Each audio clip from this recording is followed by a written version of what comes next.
যশোরের লতিরাজ বাড়ি লতিরাজ কোন জাতটা ভালো হয়েছে আমরা আজকে এই ভিডিওর ভিতরে দেখবো। আসসালামু আলাইকুম রহমতুল্লাহি বারকাতু। আমি কৃষকের বন্ধু মিরাজ, বর্তমান ঠিকানা ঢাকা, গাজীপুর, ভবানীপুর, বটতলা। প্রিয় দর্শক, আপনারা যে এই গাছগুলো দেখতেছেন এটা আমার একটা কৃষক কিশোরগঞ্জ থেকে পাঠাইছে। আমি এই জমিতে নিজে যাইয়ে চারা রোপণ করে দিয়েছিলাম এবং গাছগুলো কেমন হয়েছে, কোন জাতটা কীরকমের হয়েছে সেই বিষয়ে একটু আপনাদেরকে তথ্য তুলে ধরবো। প্রিয় দর্শক, সামনে যে গাছগুলো দেখতেছেন বড়, এগুলো হলো যশোরের লতিরাজ এক।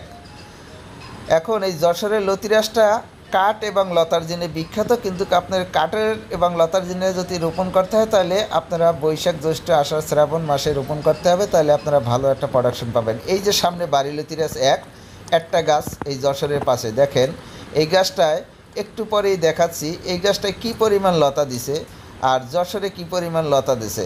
যশোরের লতার কোয়ালিটি অবশ্যই হাই হয় বাড়ি লতিরাজের চাইতে, কিন্তু আপনারা অনেকে বলেন খাটো হয় লতা, লম্বা হয় না। ভাই, আপনারা পরিচর্যা করতে জানলে সব লতাই বড় হবে, লম্বা হবে। আপনারা ঠিকঠাক পরামর্শ নিতে হবে।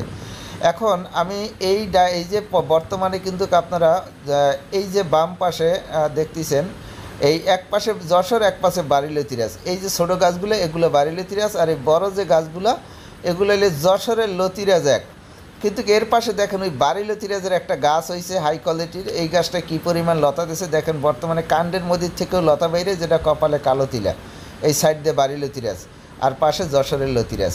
এখন আমরা একটু যদি আমি আপনাদেরকে বলি যে আসলে যশোরের জাতটা যদি আপনারা খেজমত করেন তাহলে কিন্তু ভালো লতা হয় এবং কাঠও হয়।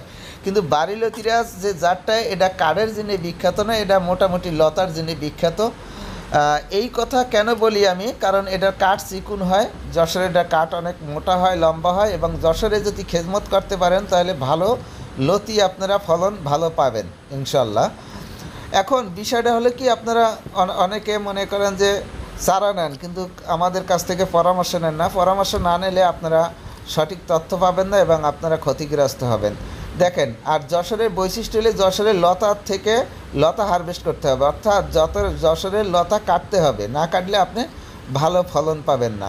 প্রিয় দর্শক, এখন যে জমিটা আমরা দেখতে পাচ্ছি এই পাশে, এটা হলে বাড়ি লতিরাজ এক। দেখেন ছোট গাছ, কি পরিমাণ মোটামুটি লতা হয়েছে।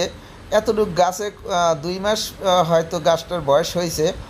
আমার কৃষকের কাছ থেকে আমি সঠিক তথ্যটা পরের ভিডিওতে জানাবো, আসলে কতদিন বয়স হয়েছে সে বিষয়ে আমি আপনাদেরকে পরের ভিডিওর মাধ্যমে তুলে ধরার চেষ্টা করব। এখন আমরা আসি এই যে বাড়ি লতিরাজের প্রজেক্টে। দেখেন এটা হলে বাড়ি লতিরাজ, দেখেন গোড়া এবং সব জায়গার থেকে কিন্তু মোটামুটি ভালো একটা লতি হারভেস্ট করা হয়েছে বা হারভেস্ট করতেছে, এবং কি মোটামুটি ভালো ফলন কিন্তু দেখা যাচ্ছে। আপনারা দেখেন এটা কিন্তু বাড়ি লতিরাজের জমি, যেটা কপালে কালো তিলা।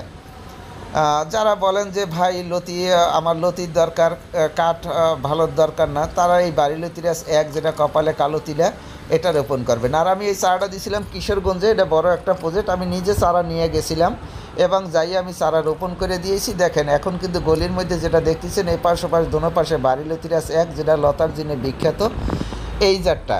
কিন্তু দেখেন এটার লতার কোয়ালিটি এবং লতাগুলো দেখেন, অনেকে বলেন ভাই আমার লতা তো পাতা হয়ে যায়, কিন্তু দেখেন তো এই গাছগুলো একটু পাতা হয়েছে কিনা, আপনারা একটু ফলো করে দেখেন। লতাটা অন্তত 2 হাত হয়ে গেছে, অনেকটা 1.5 হাত আছে, কোনো পাতা আছে কিনা একটু আপনারা ফলো করে দেখেন। তো প্রিয় দর্শক, আসলে আপনাদের জাত চিনতে হবে, আপনাদের অরিজিনাল কৃষকের কাছ থেকে চারা নিতে হবে, ইউটিউবারের ফাঁদে পাও দেওয়া যাবে না। তো আশা করি আমার কথাগুলো বুঝতে পারছেন। দেখেন এই পাশে আবার এই গাছগুলো মারা গেছিলো, এই কারণে আবার বাড়ি লতিরাজ এক রোপণ করা হয়েছে, কারণ বৃষ্টি এবং তাপমাত্রার কারণে এখানে অনেক চারা কাটছিল। এগুলা কিন্তু অনেক পরে রোপণ করা হয়েছে। এই গাছগুলোর বয়স হয়তো 1.5 মাস হয়েছে, 1.5 মাসের মতন হয়েছে। কিন্তু দেখেন এই গাছগুলো একটু চেহারা দেখেন এবং লতাগুলো দেখেন, কত ছোট গাছ অথচ কত বড় লম্বা লতা।